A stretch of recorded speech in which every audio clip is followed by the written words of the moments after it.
'Tis the season for a new Mount Rushmore. Being that we are in the month of December, the heart of the holiday season, today I ask, which movies are on the Mount Rushmore of feel-good Christmas classics?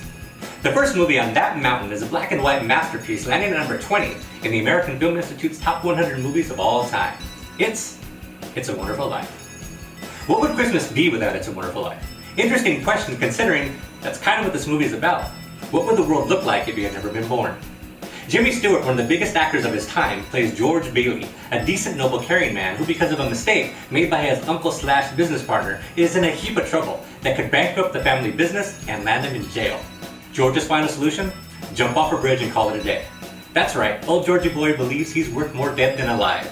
Right as he is about to off himself, his guardian angel Clarence, who's been watching George's whole life from heaven, kind of like a little angelic peeping Tom, jumps in the freezing water below, knowing that George would jump in to save him, and for the time being, forget about ending his own life. And he does just that.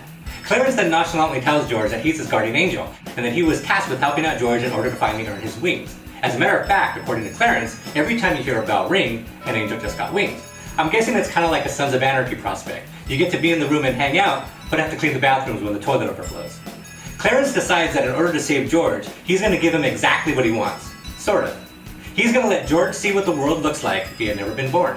George sees that his little town sucks without him, and that most everybody that he knows lead kind of miserable, meaningless lives.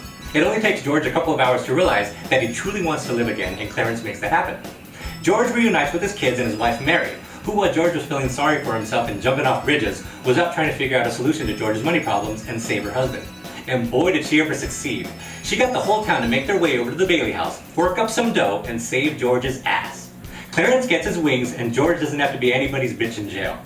The movie came out in 1947 to mixed reviews and was even considered a box office flop, failing to recoup costs. But through the wonders of television rerunning the movie every year, new generations fell in love with George Bailey and Clarence, and it became one of pop culture's go-to Christmas movies, topping AFI's top 100 most inspirational films of all time.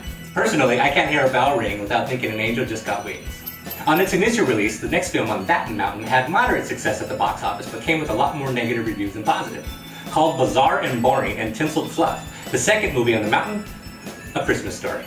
A Christmas Story follows young Ralphie, who for the whole movie can't get his mind off of getting his hands on a BB gun, known as the official Red Ryder carbine action 200 shot range model air rifle. He even dreams about it. He joneses for it like a crackhead joneses for his next hit. He asks, he schemes, he basically begs for the gun. Each time he gets shot down by some adult ranging from his mom, his teacher, and even freaking Santa Claus, who all tell the young lad the same thing, the now classic quote, "You'll shoot your eye out." Christmas morning comes along. Ralphie rushes to the tree and desperately searches for the gun, but alas, there is no Red Ryder. How can this be? Is poor little Ralphie really not going to get his dream gift? Not if his daddy has anything to do with it. Once all the presents under the tree have been unwrapped, Ralphie's old man leads the boy to a present that was actually hidden the whole time. Ralphie tears away the paper, and lo and behold, it's the Red Ryder. And at that point it better have been, otherwise that would have been a real dick move by Ralphie's pop. Ralphie immediately takes his BB gun outside to try it out for size. And of course, on his very first shot, the BB ricochets off the target and beelines right towards his eye. If he hadn't been wearing glasses, he would have totally shot his eye out. Everything's fine at the end though. Ralphie still has both eyes, the family enjoys a duck at a Chinese restaurant for Christmas dinner, and the Red Ryder lies at Ralphie's side while he sleeps. And all is right with the world.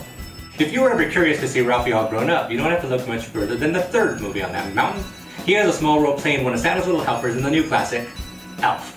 Elf begins with a baby who is accidentally taken to the North Pole when he climbs into Santa's gift bag. He is raised by elves and grows up believing that he is one of them. As he grows older, he begins to realize that he doesn't belong. For one, he's much taller than the other elves. Kind of like Shaquille O'Neal standing in a room full of horse jockeys. And two, he sucks at making toys, a prerequisite for any elf worth the salt. When he's finally told the truth about his biological family, that his mom died and his dad lives in New York, he decides to go find his pop. When he finally finds him, we see that his pop is kind of a dick. I guess I might be too if I found out that I had an adult child who thought he was an elf. Wait, what am I, crazy? That actually sounds pretty freaking amazing. Anyway, after a DNA test proves that they are indeed blood, Dad reluctantly lets him into his home and life. From there, Buddy the Elf befriends his younger stepbrother, manages to find love, makes his dad a little less of a selfish dickhead, and pretty much ends up saving Christmas by helping Santa after his sleigh breaks down at Central Park.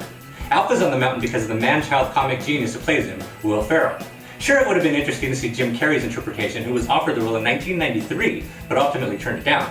Will Ferrell took the candy-striped baton and made the character his own 10 years later. He puts on such an amazing, fearless, funny, and spirited performance, he makes it nearly impossible for you not to fall in love with Elf, in the innocent, childlike way in which he sees the world. Buddy the Elf manages to find a job and his future wife at Gimbel's department store. Gimbel's and department store giant Macy's had a friendly rivalry literally like 100 years ago. Gimbel's is not around anymore, but the reference is a nod to that rivalry, which is one of the major settings for the fourth movie on the mountain, Miracle on 34th Street. Miracle on 34th Street tries to tackle the question that every kid starts to ponder, question, and doubt when they hit a certain age. Is there really a Santa Claus? The story follows a jolly old fellow by the name of Kris Kringle, who makes his way to New York City. Kris Kringle isn't just a name either. The man truly believes that he is the one and only Santa Claus. He befriends Doris and her daughter Susan, both very practical and whom don't really believe in anything unless it's a proven fact. The existence of Santa Claus would most definitely fall into that category. He takes a job playing the department store Santa at Macy's, where Doris is a bigwig. He's so good at playing Old St. Nick that he becomes a popular attraction, making Macy's and their new Santa the talk of the town. That is until he pisses off the store psychologist Granville Sawyer. Sawyer has him committed after Chris knocks him over the head with a cane. He totally deserved it though. Sawyer's kind of a douchebag. Anyway, Chris goes on trial to determine if he is who he says he is, or if he's just batshit crazy. If it's determined that he's as crazy as a man claiming to be Santa Claus, he's going to be permanently locked in a mental hospital. And you definitely don't want that. I mean, did you ever see what Nurse Ratched did to Jack Nicholson?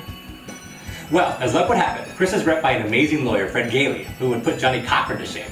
He manages to convince the court that Chris is indeed the real Santa. Equally as important, Chris manages to make believers out of both Doris and Susan. In the end, the movie is all about believing. Do you want to believe in things like Santa, or magic, or even the power of love? When we grow older, believing becomes more and more difficult. Movies like Miracle on 34th Street inspire us to want to believe, even if it's only for the movie's 96-minute running time. So that's it, the Mount Rushmore of feel-good Christmas classics. It's a Wonderful Life, A Christmas Story, Elf, and Miracle on 34th Street. If you don't agree with my list, let me know who you would put on your Mount Rushmore by leaving a comment below. Keep up with everything that Gong's channel has to offer by subscribing. We'll be back with more original web series in 2015. Have an amazing holiday, everybody.